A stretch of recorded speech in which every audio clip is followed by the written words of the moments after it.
I just want to reinforce, you mentioned about when you spoke at the UN not being politically correct. Certainly, when the two of you and the other dissidents were there yesterday in the United Nations when we had our opening session, one of the diplomats told me, said, I don't normally hear speeches like this. It's very different because normally either you hear very boring things or you hear politically correct things, and here you actually heard from people who have come from dictatorships who are in very close touch with the victims and speaking with passion and with genuine feeling and truth, and they weren't used to it. So it was very important that the two of you and the other dissidents spoke at the UN. And I'll just mention something else that the two of you have referenced, is that often at the UN, the dictators say, wait, don't tell us what to do in Iran or in Latin America or in Asia. You have your culture, that's Western culture. We have our culture, right? And that's the dictators who say that. They don't want universal human rights. They don't want protections. But of course, when you hear from the dissidents say, we do want universal human rights. We do want freedom of speech and freedom of assembly and so forth. So that is one of the big propaganda at the UN. Very good question. But my brother, let's be very clear. I don't want to criticize dictators for saying this is our culture, because we know dictators, they lie.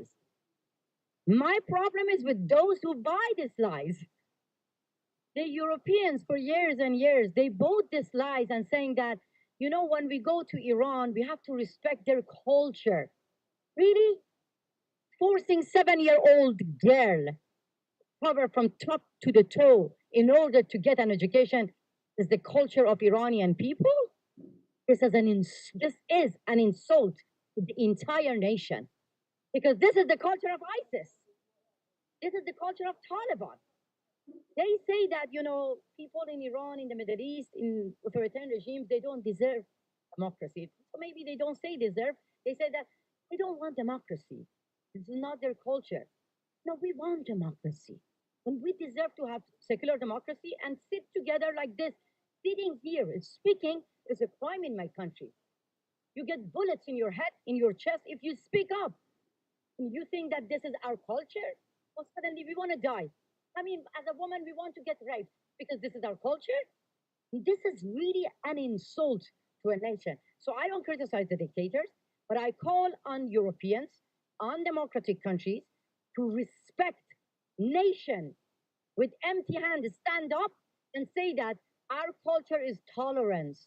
Our culture is not death to America, death to Israel. Our culture is we want to normalize having relation with America, with Israel, with all over the world. Our culture is not I am Hamas. No.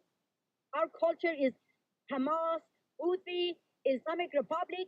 They are the biggest terrorist organization against people of Iran, people of Palestine, people of Gaza, people of Israel. This is our culture.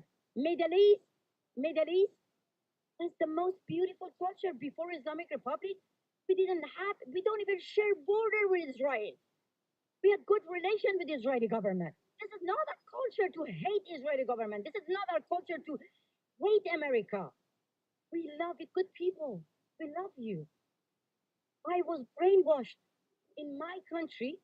They were telling me that you have to shout death to America and Israel as loud as Tel Aviv and White House would shake. Guess what? This is Iranians now. They shout as loud as Ali Khamenei's house is shaking now.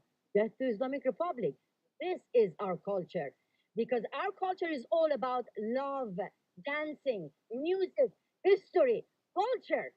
But their culture, the Islamic Republic culture, is death, sending weapons, sending assassins in front of your house, sending killers, rapists,